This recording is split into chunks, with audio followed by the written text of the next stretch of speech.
வேதத்தின் தத்துவமயம் உபநிடதம் அப்படி கொடுத்துருக்கு. இந்த தலைப்பு ரொம்ப அபூர்வமான தலைப்பு. எல்லாரும் ஒரு தெய்வத்தை குறிச்சு பேசுறதோ, ஒரு தெய்வத்தோட விசேஷ பத்தி பேசுறதோ இருக்கும் தலைப்பு. உபனிஷத் அப்படின்னு சொன்னாலே வேதாந்தம். வேதாந்தம்னு சொன்னாலே வயசான ஒண்ணுதான் படிக்கணும்னு ஒரு எண்ணம் எல்லோருக்கும். வேதாந்தம்னா என்னன்னா வயசான ஒண்ணே ஒரு 60 வயசு ரிட்டையர் ஆயிட்டா படிக்கிறது அப்படின்னு ஒண்ணு வச்சுருக்கோம். அப்படி அவர்கள் எல்லோரும் பலனடைய வேண்டும் அப்படின்னு ரொம்ப அபூர்வமான தலைப்பு கொடுத்திருக்கார்கள். அதற்கு ரொம்ப அபூர்வமான தலைப்பு. வேதம் அப்படின்னா என்ன அப்படின்னா ஞானம் அப்படின்னு அர்த்தம். வேதம் அப்படின்னா ஞானம். விதஞானே அப்படின்னு வினை சொல்லிருந்து சொல்லக்கூடியது இந்த வேத. இந்த வேதம் என்ன சொல்றது? வேதத்தை உருவாக்கியவர்கள், எழுதியவர்கள் யாரு? இப்போ ஒரு புஸ்தகம் எடுத்துட்டோம். இப்ப மகாபாரதம் இருக்கு, ராமாயணம் இருக்கு, இதிகாச புராணங்கள்லாம் இருக்கு. அந்த புஸ்தகங்கள்லாம் எடுத்தா யாரோ ஒருத்தர் இருப்பார், ஆத்தர் ஒருத்தர் இருப்பார், எழுதியவர் ஒருத்தர் இருப்பார். இப்ப திருவாசகமா இருக்கட்டும், திருமறையா இருக்கட்டும், எல்லாவற்றுக்கும் ஒரு ஆசிரியர் இருக்கார், ஒரு எழுத்தாளர் இருக்கார், ஒரு மகனியர்கள், ஒரு மகான்கள் இருக்கார். அது போல வேதத்துக்கு யாரான ஒருத்தர் இருக்காரா? வேதத்தை எழுதியவர் யார் அப்படின்னா யாராலும் எழுதப்படாதது எழுதா கிளைன்னு பேர் வேதத்துக்கு. வேதத்தை புஸ்தகத்தை வச்சு எழுதுறது கிடையாது. காதால கேட்டு கேட்டு கேட்டு கேட்டு படிக்கிறதுனால இது ஸ்ருதின்னு பேர் வேதத்துக்கு. வேதத்தை காதால் செவிக்கு செவிக்கு கேட்டதுனால இது வேதத்துக்கு ஸ்ருதி என்று பேர். அதனால எழுத்து வடிவமா இல்லை. இப்ப பாக்குறோம் புஸ்தகங்கள்லாம் எல்லா லைப்ரரியில போய் பாக்குறோம். ருக்வேதம், யஜுர்வேதம், சாமவேதம், நிறைய புத்தகங்கள் பாக்குறோம். ஏன் இவ்வளவு புத்தகங்கள்லாம் வரப்பட்டு எழுதுது, ஏன் வந்ததுன்னு சொன்னா கலியினுடைய பாவம். கலியுகம் வந்துருது அல்லவா, எல்லாருக்கும் புத்தி தீக்ஷணம், புத்தி சக்தி அவ்வளவு தீவிரமா இருக்காது.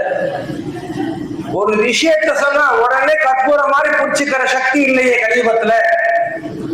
அதனால இந்த வேதத்தை எல்லோராலும் சரியாக கிரகிக்க முடியாது என்று நினைத்து கொண்டு வேத வியாசர், வியாசர்னு சொன்னாலே பிரித்தவர்னு அர்த்தம். யாரான ஒருத்தர் பிரிக்கிறார்னா அவருக்கு வியாசா அப்படின்னு.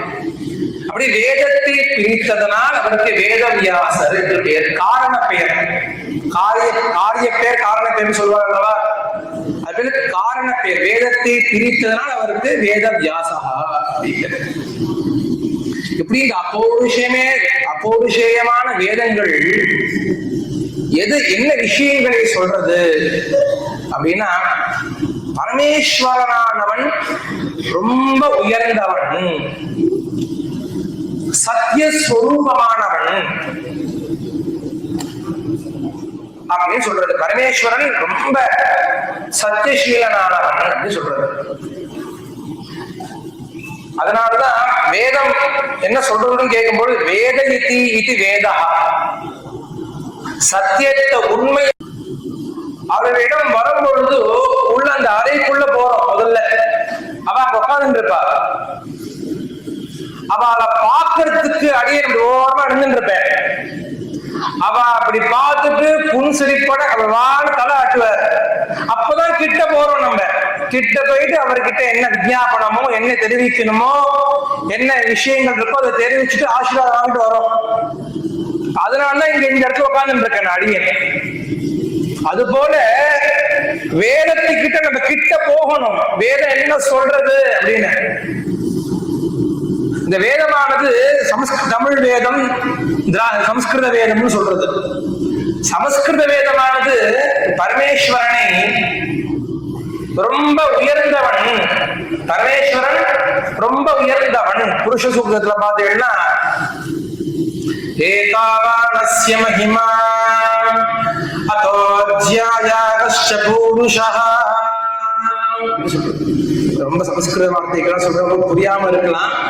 எல்லோராலும் சமஸ்கிருத பாஷையை கற்றுக்கொள்ள வேண்டியது கட்டாயம் கற்றுக்கொள்ள எல்லாருமே. அதுல என்ன சொல்றதுன்னே தெரிஞ்சுக்க முடியும். நம்ம அதை தெரியாமையே கிட்டேயே போகாம அது என்ன சொல்றது அப்படின்னு நம்ம வேதத்தை கல்பிச்சுட்டே இருக்கக்கூடாது. நம்ம கிட்ட போகணும். அது கிட்ட என்ன சொல்றது, என்ன தத்துவங்களை சொல்றது அப்படி நம்ம எல்லாம் தத்துவங்கள் தெரிஞ்சுட்டு இருந்தாலும் இந்த அவகாசமே இல்லையே. தத்துவம் மையம் உபனிஷத்து நம்ம தெரிஞ்சுக்கிற அவகாசமே இல்லை. அப்படின்னு நம்ம அது கிட்ட போகணும். பாஷை நம்மளுக்கு தெரியும். அது ஒரு பாஷை என்னன்னு, சமஸ்கிருதம் என்பது ஒரு மொழி. அந்த மொழியை எல்லாராலும் கத்துக்க முடியும். இப்படி ஏன் சொல்லுவாங்கன்னா சில விஷயம் மந்திரங்கள்லாம் சொல்றாங்க புரியாம இருக்கலாம். அதுக்கு அர்த்தமும் பொருளும் சொல்றேன். என்ன சொல்றது வேதம்? ஜ்யாயாகஸ்ச பூருஷः, பரமேஸ்வரனானவன் ரொம்ப உயர்ந்தவன் அப்படின்னு சொல்றது.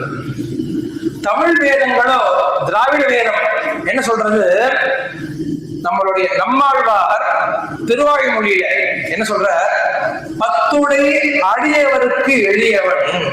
பரமேஸ்வரன் எப்படி இருக்கார் அப்படின்னா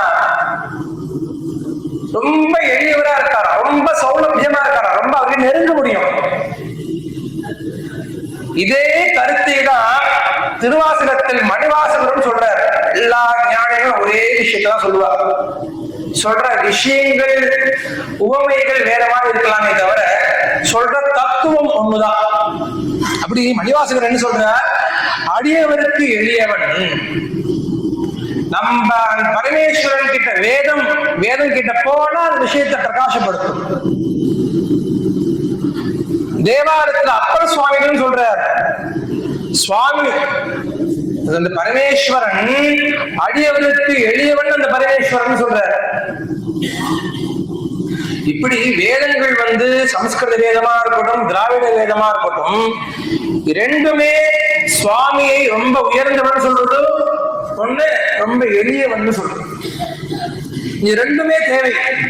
ஏன்னா பெரிய ஆபீசர் இருக்கார், பெரிய ஒரு பதவியில இருக்காருன்னா அந்த அவரிடம் செல்வதற்கு நம்ம சின்ன ஒரு கீழே இருக்கக்கூடிய வேலையாகிக்கிட்ட நம்ம போய் ஆகணும். அவர்கிட்ட போனாதான் இந்த உயர்ந்த பதவியில் இருக்கக்கூடிய இந்த மனுஷனை நம்ம சந்திக்க முடியும். அப்படி இந்த உயர்ந்தவராக இருப்பதனால அவரால் எல்லாம் செய்ய முடியும்.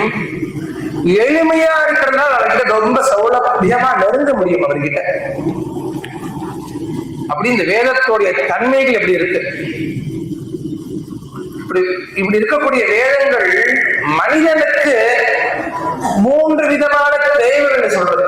மனுஷன் 3 விதமான தேவைகளை 3 விதமான ஞானங்களை அடைய வேண்டும் அப்படின்னு சொல்றது. என்ன 3 விதமான ஞானம்? தன்னை பற்றிய ஞானம், நான் யார் அப்படி ஒரு ஞானம் தேவை. உபனிஷத் தான் சொல்றது, நீ யாருன்னு தெரிஞ்சுக்கோ முதல்ல அப்படின்னு. திருவண்ணாமலை பகவான் ரமண மகர்ஷியிடம் ஒருத்தர் போனாராம். போயிட்டு போல சுவாமி நீங்க நான் யார் என்று சொல்லக்கூடிய விஷயங்கள்ல ரொம்ப பிரசித்தியா இருக்கு, அந்த தத்துவங்கள் சொல்லக்கூடியதா இருக்கு, எனக்கு அதை சொல்லுவோ அப்படின்னு கேட்டாராம். அப்படி கேட்கும்போது அவருக்கு உட்கார சொல்லி சொன்னாரா, நீ யாருன்னு கேட்டாரா அந்த வழியா, நீ யாருப்பா அப்படின்னு. அவன் சொன்னாரா, நான் இவ்வளவு பெரிய பதவியில இருக்கேன், ரொம்ப பெரிய ஸ்தானத்துல இருக்கேன், அது நீ வகிக்கக்கூடிய பதவி, நீ யார்? தொடர்ந்து நம்மளோட பெயரை சொன்னான். இந்த பேர் நானு இப்பேற்பட்டவன் அப்படின்னு, இந்த பதவி எல்லாம் வாங்கியிருக்கேன், இந்த குவாலிபிகேஷன் எல்லாம் எனக்கு இருக்கு அப்படி ஈஸியா அடிக்கிட்டே போறான். சரி, அது சொன்னா அது நீ வாழ்கின்ற பதவி, உன் பெயர் அது, நாம ரூபமான பெயர், நீ யார்? உடனே தன்னோட கொல கோத்திரங்கள்லாம் சொல்லிட்டு வரான். என் பெரியவர்கள் அவர்கள் என்னுடைய கொள்ளுத்தார் அதை செய்தார் அதை செய்தார். அது நீ வழிடா, நீ யாரு தெரியல. அதுதான் வேணும் சொல்றது. நீ யாரு முதல்ல தெரிஞ்சுக்கோ. தன்னை பற்றிய ஞானம் எல்லோருக்கும் கட்டாயம் வேண்டும். அது வேதமானது பிரகாசப்படுத்துறது. விஷயம் யார் நீ யாருன்னு சொல்றது கேட்டோடனே அந்த விஷயத்தை பிரகாசப்படுத்துறது. இரண்டாவது பரமாத்மாவை பற்றிய ஞானம். பரமாத்மா என்று ஒருத்தர் இருக்கார். அவருடைய குணங்கள் என்ன, அவரோட ரூபம் எப்படி இருக்கும், இப்படின்னு பரமாத்மாவை பற்றி சொல்லக்கூடிய ஞானம் அது கட்டாயம் எல்லோருக்கும் தேவை. முதல். இரண்டாவது பரமாத்மா அப்படின்னு இரண்டாவது ஞானம். மூன்றாவது பரமாத்மாவை எவ்வாறு அடைய வேண்டும், எந்த வழியில போகணும், பரமாத்மா அடையிறதுக்கு என்னெல்லாம் சாதனைகளை பண்ணணும். சாதனைகள் லோகத்தை சொல்றாங்க, சாதனை நான் சாதனை பண்ணிட்டேன் அப்படின்னு. அது இல்லை. இந்த பரமாத்மாவை அடையக்கூடிய சாதனைகள் யோகம், தியானம் முதலிய சாதனைகள்.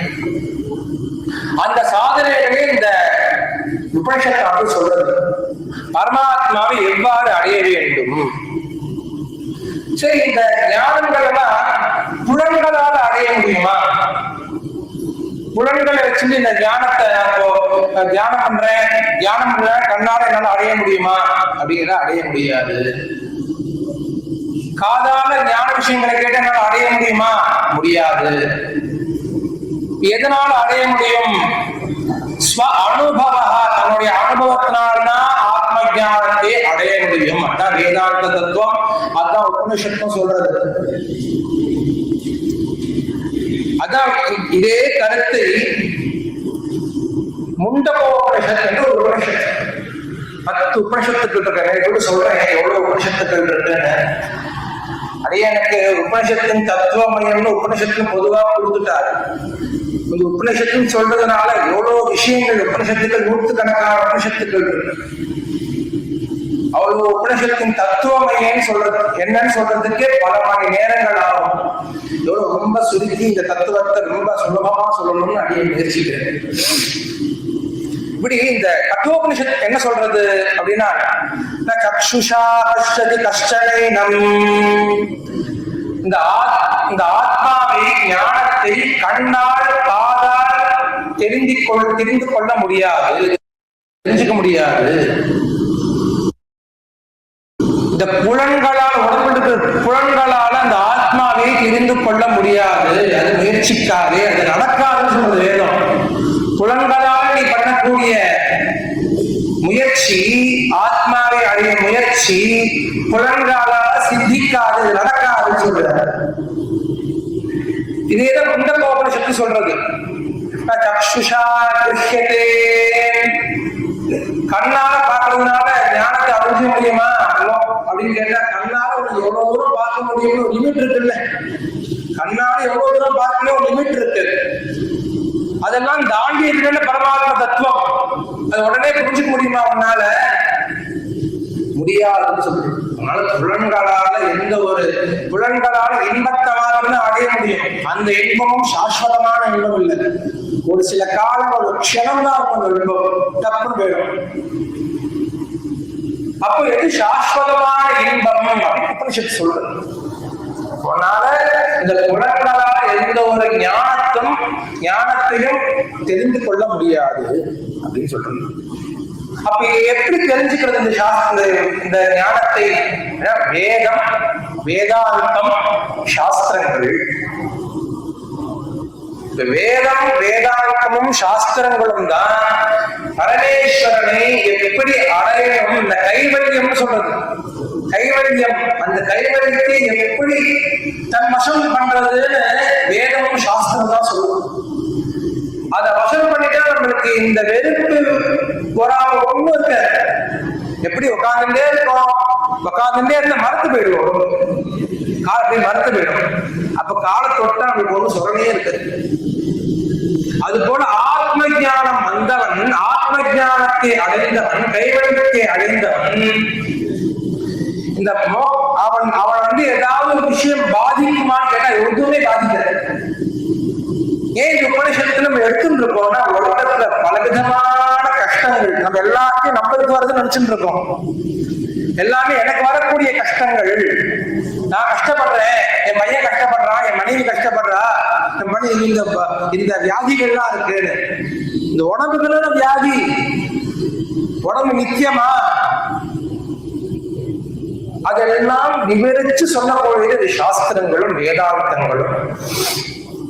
இந்த வேதங்கள் என்ன சொல்றது? முதல்ல வேதங்களை இரண்டா பிரிச்சிருக்காங்க. கர்ம காண்டம், ஞான காண்டம் அப்படின்னு. கர்ம காண்டமானது யஜ்ஞம், யாகம் முதலியவைகளே உபதேசிக்கிறது. நீ இந்த யாகம் பண்ணு, இந்த யாகம் பண்ணா அவனுக்கு இந்திரியங்கள்லாம், உடம்புல இருக்கிற இந்திரியங்கள் நல்லா பலம் பெறும். இந்த யாகம் பண்ணனா உனக்கு ரொம்ப சொர்க்கம் கிடைக்கும். இந்த யாகம் பண்ணனா உனக்கு புத்திரன் கிடைக்கும், மகப்பேர் கிடைக்கும். இந்த யாகம் பண்ணனா, இந்த ஹோமம் பண்ணனா உனக்கு ஆயுசு நீடிக்கும். அப்படி கர்ம காண்டங்கள் பல விதமா சொல்றது. இந்த லோக சொல்லுவது கர்ம காண்டம். ஞான காண்டம் ஆத்மாவை மற்றும் பரமாத்மாவை பற்றிய ஞானம். பரமாத்மானா யாரு, ஆத்மாவுடைய ஸ்வரூபம் என்ன சொல்லக்கூடியது உபனிஷத்து.